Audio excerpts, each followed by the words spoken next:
আসসালামু আলাইকুম। তো বন্ধুরা সবাই কেমন আছেন? আশা করি ভালো আছেন। আমি আরিফ আছি আপনাদের সাথে নতুন একটা রিঅ্যাকশন ভিডিও নিয়ে। আজকের এই ভিডিওতে আলোচনা করব ইলিয়াস ভাইয়ের একটা প্রতিবেদন তৈরি করছে সেটা হলো নুসরাতকে নিয়ে। বিগত কয়েক বছর আগে নুসরাতকে নিয়ে যে হত্যাকাণ্ড হইছে সেটা নিয়ে অনেক বাংলাদেশে প্রচুর পরিমাণ আন্দোলন হইছে। কিন্তু কি কারণে আন্দোলন হইছে এবং তার এই মানে ইয়ের জন্য হত্যাকাণ্ডের জন্য ১৬ জন আসামি বিনা দোষে ফাঁসির রায় কার্যকর হয়েছে।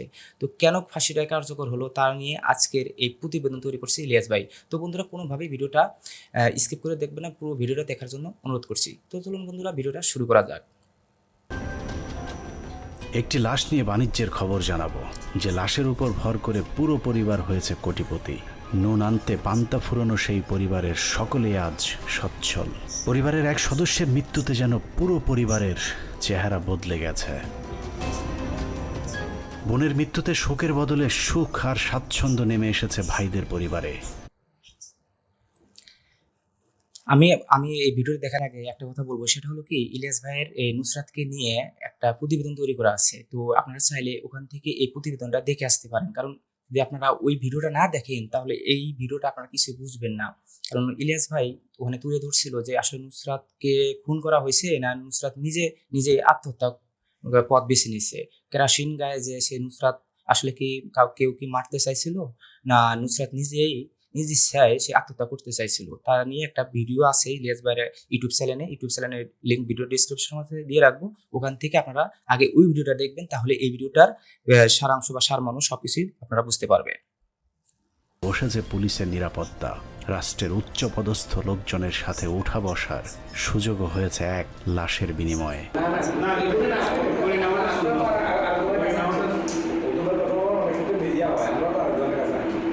একদিকে গড়েছে ভেঙেছে অন্যদিক। যেই লাশ তার পরিবারকে কোটিপতি করেছে, ঠিক একই লাশ নিঃস্ব করে দিয়েছে অর্ধ শতাধিক পরিবারকে। ১৬ জনের গলায় ঝুলিয়েছে ফাঁসির দড়ি, শরীরে নির্যাতনের ক্ষত, অনেকের স্বাভাবিক বেঁচে থাকার পথকে করেছে বাধাগ্রস্ত।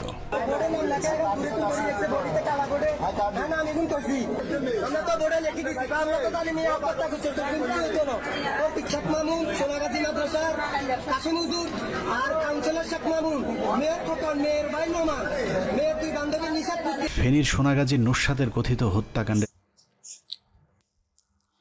ফেনী সোনাগাজী যে নুসরাতের হত্যাকাণ্ড নিয়ে আমিও অনেক ফেসবুকে অনেক লেখালেখি করছি। আসলে কি ইলিয়াস ভাইয়ের যদি প্রতিবেদনটা না দেখতাম তাহলে বুঝতেই পারতাম না আসলে এটা হত্যাকাণ্ড ছিল না আত্মহত্যা ছিল। নুসরাত অনেকটাই ছিল বদমেজাজে। আমি ওই ভিডিওতে দেখছি, পুরো ভিডিওটাই দেখছি। আমি এই জন্যই বললাম যে আপনারা ওই ভিডিওটা দেখে আসুন, দেখলেই বুঝতে পারবেন যে আসলে নুসরাত কেমন ধরনের মেয়ে ছিল। আমরা তো অনেকেই না জেনে না বুঝে আমরা তার বিষয়ে, তার বিরুদ্ধে বা তার হয়ে আমরা অনেক আন্দোলন করছি এবং কি বিভিন্ন এলাকায় তার বিষয় নিয়ে আন্দোলন হয়েছিল আর কি। আমি না বুঝে তার বিষয়ে আন্দোলন করছি, কিন্তু তারপরে ইলিয়াস ভাইয়ের যে প্রতিবেদনটা দেখার পরে যে আমার পুরোটাই ধারণা পাল্টে গেছে। কথা বলছে, যার মৃত্যুকে কেন্দ্র করে বদলে গিয়েছে সোনাগাজীর রাজনীতি, অর্থনীতি। নুসরাতের নিম্নবিত্ত পরিবারের হাতে এখন কারি কারি টাকা, আবার নিঃস্ব হয়েছে বিত্তবান অনেক পরিবার। ৬ বছর ধরে আদালতের দরজায় ছুটতে ছুটতে সহায় সম্বল সব হারিয়ে নিঃস্ব হবার পথে ১৬টি পরিবার। এক মৃত্যুকে কেন্দ্র করে নুসরাতের পরিবারের পাশাপাশি পিবিআই প্রধান বনজ, সেই সাথে বিচারকের পকেটও ভারী হয়েছে। আমি মনোজ কুমারের বিচার চাই, আর কিছু চাই না। আমি মনোজ কুমারের বিচার চাই। মনোজ কুমারের ২০১৯ সাল থেকে যেভাবে বনজ চেয়েছে সেভাবেই চলেছে বিচার। মাদ্রাসার দাড়ি টুপিওয়ালা লোকজনকে ফাঁসাতে দেশের গণমাধ্যম, কথিত সুশীল কিংবা মানবতার ফেরিওয়ালা পরিচয় ব্যারিস্টার সুমনদের মতো দালাল শ্রেণীর সব এক হয়ে শুরু করেছিল মিডিয়া ট্রায়াল। মানুষের আবেগকে কাজে লাগিয়ে দ্রুত বিচারের মাধ্যমে ১৬ জন নিরীহ মানুষকে ফাঁসি দিয়ে হত্যার পথ সুগম করে দেয়। ইলিয়াস ভাই যে বললো নিরপরাধ যে ১৬ জন ব্যক্তি কিসের জন্য এখানে ফাঁসি কার্যকর হলো, শুধুমাত্র একটা নুসরাত হত্যাকাণ্ডের কারণে। তো আপনারা হয়তো বা এই ভিডিওটা দেখলে বুঝতে পারবেন না যে আসলে এই যে ১৬ জন ব্যক্তি নিরপরাধ কিসের জন্য। এই জন্য আপনার ওই ভিডিওটা দেখতে হবে। ওই ভিডিওটার মধ্যে ইলিয়াস ভাই একদম সুন্দরভাবে প্রতিবেদনটা তুলে ধরছে যে নুসরাতকে কখনোই হত্যা করা হয় নাই। নুসরাত নিজেই এই আত্মহত্যার চেষ্টা করছিল। সে ভাবছিল যে আমি নিজের গায়ে আগুন লাগাই দিয়ে আমি আমার প্রতিদ্বন্দ্বী যারা তাদেরকে আমি ফাঁসাই দেব। কিন্তু দুঃখের বিষয় বা ভাগ্যের কি নির্মম পরিহাস, সেটা হলো কি এমন ভাবে আগুনটা লাগছে, সে এই আগুনের থেকে বাঁচতেই পারে নাই। শেষমেশ পৃথিবীর মায়া ত্যাগ করে সে চলে গেল। ঘুষখোর বিচারক।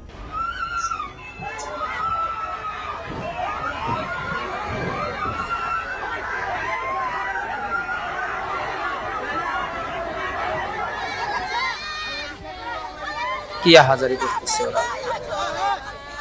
16টা পরিবারের মামলার শুরুতে রাষ্ট্রপক্ষের এখানে ভিপি লোক আসছে, হাফিজুর রহমানের যারা নেতৃত্বে হাজারি আইনজীবী করতেছে। প্যানেল নুসরাতের পক্ষে মামলা পরিচালনা করছিল, কিন্তু হঠাৎ করেই নুসরাতের আমি একটা আগে বলে নেই, সেটা হলো কি আমি নুসরাতের পক্ষেও না, আমি 16 জন যে আসামি তার পক্ষেও না। আমি চাই ন্যায় বিচার প্রতিষ্ঠিত হোক বাংলাদেশে। সে যে কেউ হোক না কেন, দেশে সরকার হোক বা বড় কোনো নেতা হোক, দেশে ন্যায় বিচার আমি চাই। ন্যায় বিচারে যেটা হবে, সুষ্ঠু তদন্ত করে ন্যায় বিচার প্রতিষ্ঠিত করাটাই আমাদের কাম্য। আর আমি নুসরাতের পক্ষেও চাইতেছি না, বা 16 জন যে আসামি তার পক্ষেও চাইতেছি না। আমি চাই সুষ্ঠু একটা মানে হোক, মানে তদন্ত হোক। তদন্ত হয়ে যদি 16 জন আসামি যদি এখানে ইনভলভ থাকে, তাহলে হোক, ওদের ফাঁসি হোক। আর যদি নিরপরাধ ভাবে তাদের ফাঁসি হয়, আল্লাহ সহ্য করবে। পরিবার আইনজীবী পরিবর্তন করেন। তাদের পক্ষে আইনজীবী হিসেবে জেলা আওয়ামী লীগের আইন বিষয়ক সম্পাদক শাহজাহান সাজুকে নিযুক্ত করার পর থেকেই পাল্টে যেতে থাকে পুরো বিচার প্রক্রিয়া। প্রতিটি শুনানির তারিখ এলেই বাদী আর বিবাদী পক্ষের আইনজীবীদের মধ্যে চলত প্রকাশ্যে বাক বিতণ্ডা।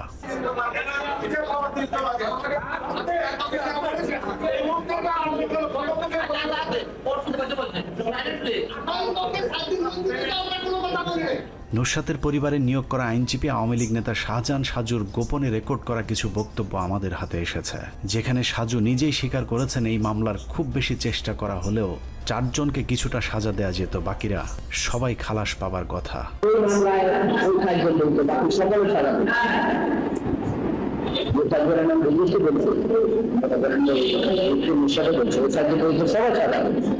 শাহজাহান সাজুর গোপন রেকর্ডে বিচারক মামুনুর রশিদ কিভাবে 2 নম্বরই করে বিচারের রায় দিয়েছেন সেই তথ্য উঠে এসেছে। এক পর্যায়ে নুসরাতের পরিবারের নিয়োগ করা আইনজীবী বিচারক মামুনুর রশিদকে পাগল উম্মাদ বলে সম্বোধন করেন।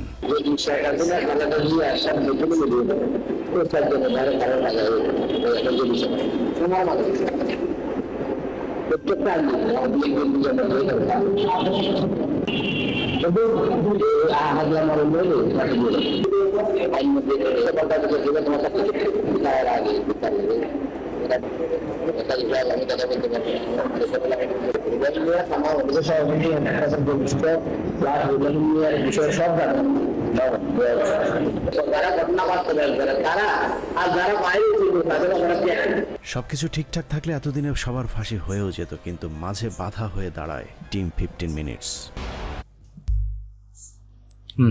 সবকিছু ঠিক হলে আসলে ফাঁসি হয়ে যেতে এর আঘাত। কারণ ইলিয়াস ভাইয়ের যে প্রতিবেদনটা তৈরি করছিল, ওই প্রতিবেদনের কারণেই এই রায়গুলো আবার স্থগিত হয়ে গেছে, এবং হলো কোনোভাবেই রায়টা একদম ক্লিয়ার ভাবে করতে পারে না, কার্যকর করতে পারে না। যদি ইলিয়াস ভাই যদি এই প্রতিবেদনটা তৈরি না করতো, তাহলে কবেই তাদের ফাঁসি হয়ে যেত।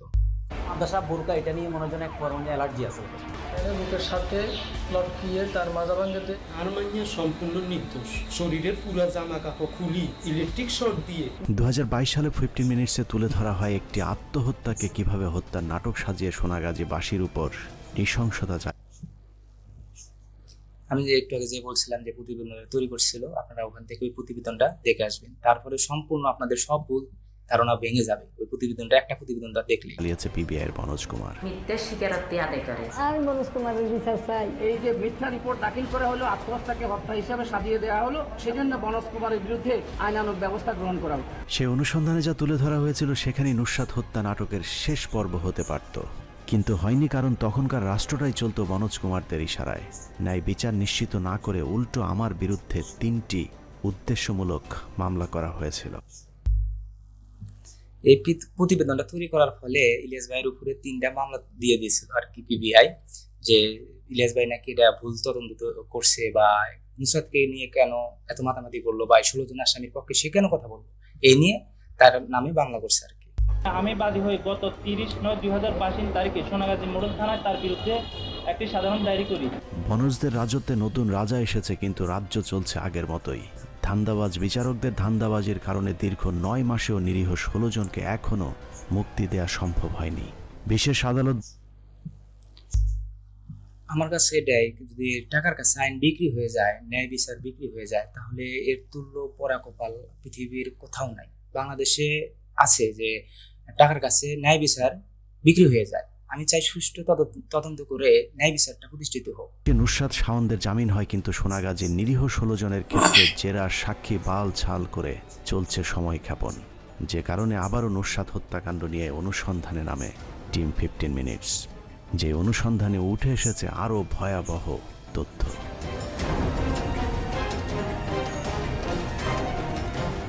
অনুসন্ধানের শুরুতে একটু মনে করিয়ে দেই, 2019 সালের 6 এপ্রিল শরীরে আগুন দিয়ে আত্মহত্যা করে নুসরাত নামে এক মাদ্রাসা ছাত্রী। শুরু থেকেই ঘটনাটিকে হত্যাকাণ্ড হিসাবে দেখাতে শুরু হয় পরিকল্পিত মিডিয়া ট্রায়াল। জামায়াতের সাবেক নেতা এবং শিবির কর্মীদের যোগ সাজশে নুসরাতকে হত্যা করা হয় বলে প্রচার করা হয় দেশের সব গণমাধ্যমে। একজন নারীর শরীরে কেরোসিন ঢেলে নির্মমভাবে হত্যার যে গল্প বাংলাদেশের মিডিয়া মঞ্চস্থ করেছিল, তা ঢক ঢক করে গিলেছিল এদেশে। না, যেভাবে মিডিয়ারা তুলে ধরছিল, এটা তো সবার হৃদয়ের নাড়া দিবে। কারণ কিসের জন্য? একটা মেয়েকে গায়ে কিরোসিন তেল দিয়ে তাকে পুড়িয়ে মানে মেরে ফেলার করছিল। তো এটা যদি সুন্দরভাবে প্রতিবেদন করে তুলে ধরে আমাদের মাঝে বা দর্শকের মাঝে প্রচার করে বা দেশবাসীর মাঝে প্রচার করে, এটা সবার হৃদয় নাড়া দেবে।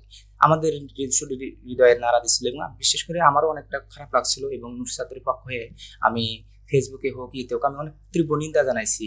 কারণ তখন তো আমি জানি নাই যে এটা আসলে হত্যাকাণ্ড না এটা আত্মহত্যা। তো ইলিয়াস ভাইয়ের প্রতিবেদনটা দেখার পরে সেই ভুলটা ভেঙে গেছে যে এটা আসলে আত্মহত্যা ছিল, এটা কোনোভাবেই হত্যাকাণ্ড ছিল।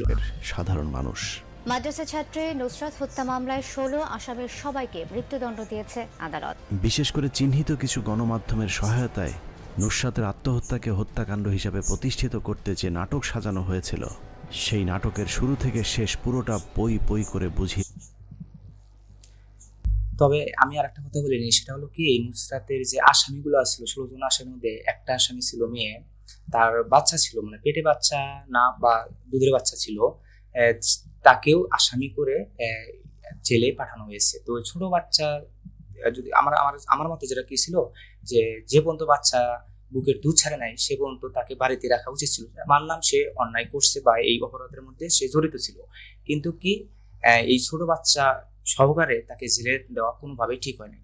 হ্যাঁ, আর যদি সে অপরাধ করেই থাকতো, তাকে তার বাচ্চা বড় না হওয়া পর্যন্ত তাকে বাড়িতে রাখা উচিত ছিল আমার মতে। আজকের 15 মিনিটস।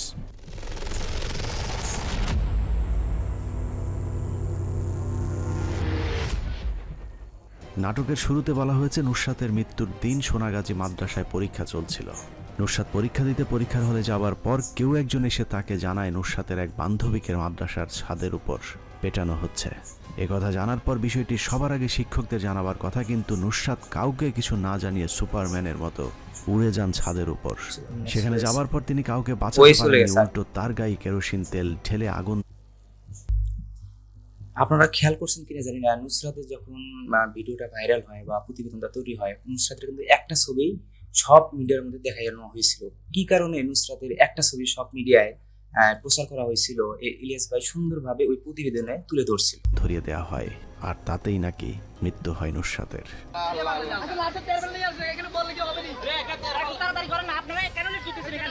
একটা না 10টা না যদি 1000টা ছেলের সাথে আমি রিলেশন করি, তবু আমি শিক্ষককে সম্মান করি। নুসরাতের কাছ থেকে আর কিছু জানার আগেই তার মৃত্যু হয়। সাধারণ নাটক সিনেমায় নায়ক নায়িকারা মারা যাওয়ার পর সিনেমা শেষ হয়ে যায়, কিন্তু এই নাটকের শুরু হয়েছে নুসরাতের মৃত্যু। কি ধরনের হলো এখানে এগুলো কিন্তু একটা প্রচার করেন। বলা হয়েছে নুসরাত হত্যা মামলার অন্যতম আসামি শাহাদত হোসেন শামীম তার 164 ধারার জবানবন্দিতে স্বীকার করেছেন নুসরাতের গায়ে আগুন দেওয়ার আগে তার গায়ে যে কেরোসিন তেল ঢালা হয়েছিল, সেই তেল তিনি ভুইয়া বাজার লোকমান হোসেনের দোকান থেকে কিনেছিলেন। 3টা বোরকা এবং কেরোসিন পলিথিনের ব্যাগে নিয়ে এসে সে শাহাদাত হোসেন শামীমের কাছে হস্তান্তর করে। পিবিআর বক্তব্যের সূত্র ধরে আমরা প্রথমে ভুইয়া বাজারের সেই লোকমানের দোকানে যাই, কিন্তু কি আশ্চর্য, লোকমানের দোকানে নাকি জীবনে কোনোদিন 1 ছটা কেরোসিন তেলও হয়নি। কেরোসিন তেল বিক্রি হয়, কিন্তু ওই ছেলে ঘুরে কয় যে কি জিনিস আমি এর থেকে এনেছি। মানে আপনি কেরোসিন বিক্রি করেন না?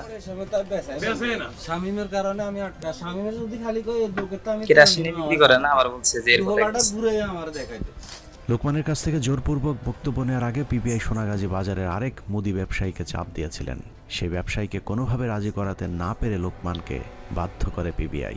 পিবিআই আসছিল মূলত যে ওখানে ওদের একটা ইয়ে ছিল যে এখান থেকে কেরোসিন তেল নিয়েছিল, তাও পলি ব্যাগে কেরোসিন তেল নেওয়ার একটা প্রসঙ্গ উঠছিল। তখন আমরা বললাম যে না, এভাবে তো আমরা